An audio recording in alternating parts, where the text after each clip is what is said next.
tive a oportunidade de cumprimentar os presentes, como havia dito, essa casa não será mais a mesma. Nós estamos, por isso que fizemos aqui questão de usar a tribuna. Enquanto temos uma tribuna aberta nesse país, nós temos democracia. É para isso que nós lutamos, né? Uma sociedade mais justa, com medo do sofrimento. Se Deus quiser, chegaremos lá. E falar de Deus dentro desta casa, nesse momento que se consolida a democracia, que é um processo contínuo e continuado, é saudável, salutar. Falar de valores humanos dentro dessa casa, porque essa casa é responsável para produzir leis mais justas, mais humanas, uma sociedade mais humana. Trazer aqui o Padre para fazer a sua bênção, que é o remédio, que é a proteção da nossa mente, do espírito e do corpo, também é um processo de cura. Obrigado por o senhor ter vindo. Eu não acredito no acaso. Houve o Dia da Mulher. Cada partido indica uma mulher para ser homenageada no Dia da Mulher. Naturalmente, se é uma casa política, cada partido procura uma mulher política. Eu e o Nunes, não acredito no acaso, nos encontramos aqui. Um bom homem, um homem de família, um homem religioso, um homem de caráter, excelente político, excelente cidadão brasileiro. Nós nos identificamos de pronto, né? Cada um de polos distintos da cidade, da Zona Norte, da Zona Sul, do mesmo partido, né? Fomos concorrentes no mesmo pleito, né? Dentro da mesma legenda, e quis o destino que nos unisse. E não é por acaso, até por isso que estamos aqui, para fazer a nossa parte. E darmos a resposta da proteção de Deus que nos trouxe até aqui. Quer dizer, porque viemos mudar a mentalidade. Então estávamos conversando, poxa vida, vamos homenagear uma mulher que significa algo tão importante para a sociedade, do que, de repente, a mãe do líder, a esposa, a madrinha, a namorada, não é? A líder política, a liderança da rua, porque a nossa intenção não é voto, a nossa intenção é mudar a mentalidade da nossa cidade, que é a maior cidade desse país, portanto é o carro-chefe desse país, portanto é a vitrine desse país, e o que acontece aqui vai refletir na condução do Brasil, e o Brasil é uma das maiores nações do mundo, e aqui todos os povos se convivem, todas as culturas se convivem muito bem. Então, sem dúvida nenhuma, o Brasil ele tem missão com o resto do planeta Terra, porque aqui é um povo pacífico, aqui a paz reina. E é isso que almejamos, um planeta de paz, de felicidade. Então é aqui, esse é o lugar. E aí então foi quando ele me disse, olha, nós conhecemos a presidenta da Associação das Mulheres do Combate ao Câncer. Então demorou, né? Como se diz, não demorou, vamos lá. E no dia que nós fomos convidados e tivemos o primeiro contato, então por que não fazermos uma homenagem? Por quê? Porque a Câmara Municipal de São Paulo, ela ou oferta o título de cidadão paulistano para quem não é nascido em São Paulo, pessoas beneméritas, pessoas que realizaram, construíram algo de positivo para a nossa sociedade, ou a medalha Anchieta e a gratidão da cidade de São Paulo. Qual é a finalidade? A finalidade é estimularmos o bem, é estimularmos as pessoas do bem, é divulgarmos o bem. Então, por que não a associação? Que é um só corpo, um só pensamento, portanto, um só coração. Não foi assim, Ricardo? Isso caiu como uma luva. E o Ricardo é competente, né? A maioria dessa organização aqui é da sua assessoria, e tudo que coloca a mão vai para frente.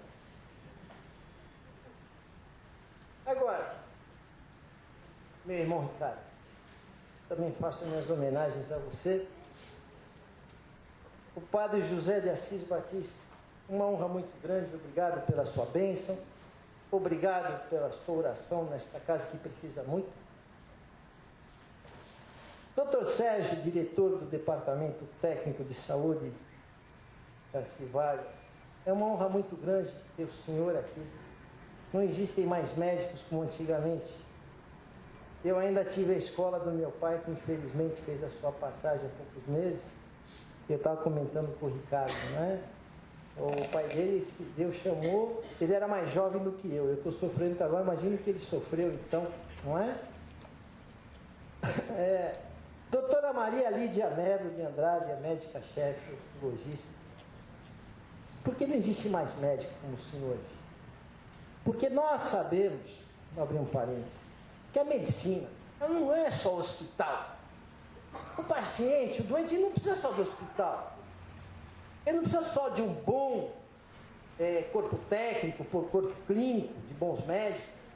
O paciente, o doente, não precisa só de um bom laboratório que vai aprimorar cada vez mais os remédios, bons equipamentos para diagnósticos mais precisos e tratamento. O doente, ele precisa, acima de tudo, de atenção e amor. Porque o amor é o maior remédio.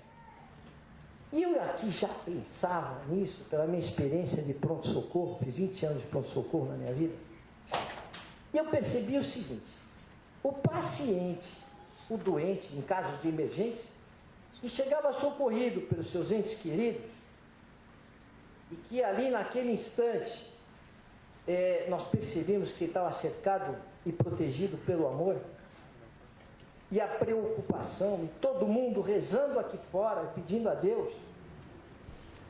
E nós tínhamos duas situações: outro que foi achado na rua, veio sozinho, ou que foi largado no hospital, e dois pacientes muito graves, na mesma emergência, com os mesmos equipamentos, com os mesmos profissionais e com os mesmos medicamentos. Dois casos semelhantes. Um estável, a medicação estava respondendo e nós estávamos apenas aguardando a vaga na UTI para subir. O outro não respondeu a medicação, estava desenganado. Nós estávamos ali tirando para o ímpar, para quem ia lá fora avisar aqueles familiares desesperados, estamos rezando e pedindo para Deus pelo seu ente querido. De repente, numa fração de minuto, aquele estável descompensa e não sai. E aquele que está desenganado levanta e diz: o que eu estou fazendo aqui? Se não é Deus, se não é o amor. Aí eu já dizia, o amor é fundamental para o tratamento. O amor deve ser um elemento catalisador para as coisas do céu se materializarem na nossa vida, para Deus se fazer presente. E aí, isto foi atestado pelo Renato, né? Isso. Rafael, pelo Rafael, que ele disse: eu conheci o amor, portanto conheci Deus, estou aqui. Obrigado, meu querido, essa resposta eu procurei a vida inteira. Sempre aprendendo, pai. Então a gente pensa que está oferecendo, nós estamos ganhando.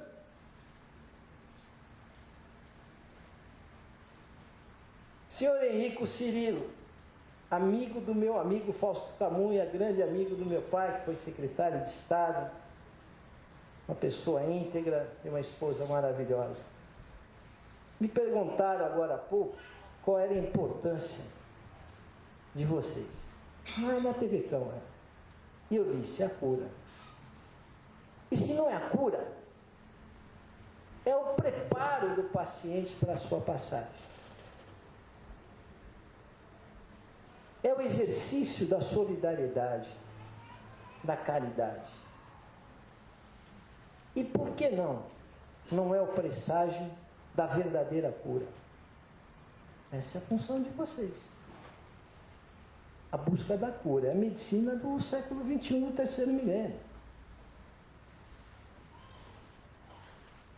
Senhora Deise, nós vamos fazer os nossos comentários daqui a pouco. Eu preparei Hoje para mim é uma noite especial. Estava aqui minha esposa com a minha filhinha, ela começou a correr muito, falei, não, desce pro gabinete, assiste pela televisão. Minha outra filha está aqui, que eu tenho um neto mais velho do que essa minha filha. Ana Paula encontra amigos de infância e marca muito a gente, não é? Na nossa juventude. E hoje estamos aqui tentando um mundo melhor.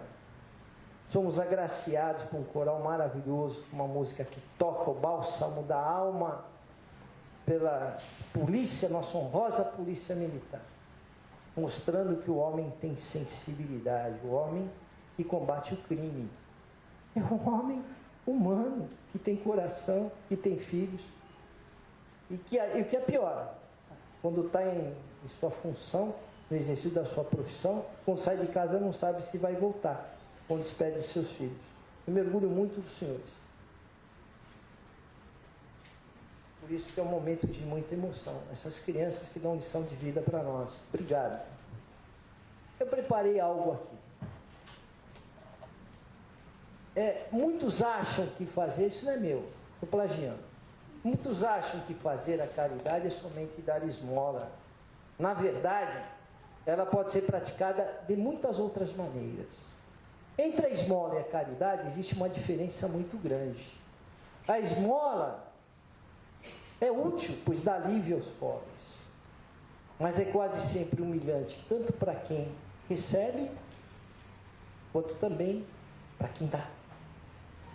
Porém, imagine os senhores e as senhoras, se eu tenho 1 tonelada de feijão estocado em casa e alguém bate na minha porta e pede um pouco de feijão. Eu dou 1 quilo. Só estou dando, está me sobrando. Isso não é caridade. A verdadeira caridade é quando eu dou mais de precioso de mim, que é eu mesmo. Ainda disse para a televisão, olha, muitas dessas senhoras deixam o seu aconchego do seu lar, muitas delas têm filhos, deixam os filhos até com outras pessoas, muitas delas têm doente em casa, deixam os doentes com outras pessoas, e muitas delas têm problema de saúde e estão lá. Isso é caridade. Isso é exemplo de amor ao próximo. E aí, a coisa vai assim.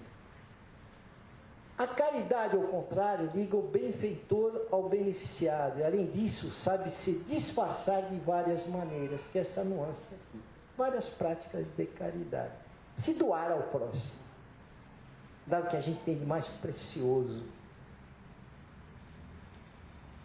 Uma reunião de senhoras de todas as idades. As irmãs. Elas trabalham muito rápido e seus dedos são ágeis. Então elas estão lá tecendo. Porque o inverno estava se aproximando. E estavam tecendo casacos de lã. E também com seus semblantes, elas estão radiantes. Porque todos os seus corações estavam vibrando juntos, estavam na mesma tarefa, na mesma missão. Ou vamos nos ajuntar, vamos aqui fazer blusas, vamos tecer, vamos tricotar aqui, porque o inverno vai ser rigoroso e tem muita gente que não tem, muita gente que não tem blusa, não é? Como se proteger do frio. E qual é o objetivo delas? É justamente proteger do frio as famílias carentes. As pobres mães que se preocupam e choram pensando nos filhinhos que sentirão frio e fome. Agora, acham que essas mulheres estavam inspiradas por Deus. Deus as inspirou para se unirem para praticar uma obra. Fazer casacos para, eventualmente, no frio servir alguém. O frio chegou. O frio chegou. E naquele lar, onde as crianças estavam com frio e com fome, e no momento de desespero de todos nós, não é raro às vezes, Padre, por mais fé que tenhamos, que nós nos questionamos, será que Deus existe? E naquele momento, como um anjo enviado, alguém bate na porta, o filho daquela mulher, e leva aquele alimento e aquele agasalho que estava afligindo aquela casa. Imagine os senhores que não existe aflição maior do que um doente. Principalmente um doente de doenças graves. Somente de doenças que até então eram incuráveis. E que o trabalho de vocês está ajudando a provar a possibilidade de cura.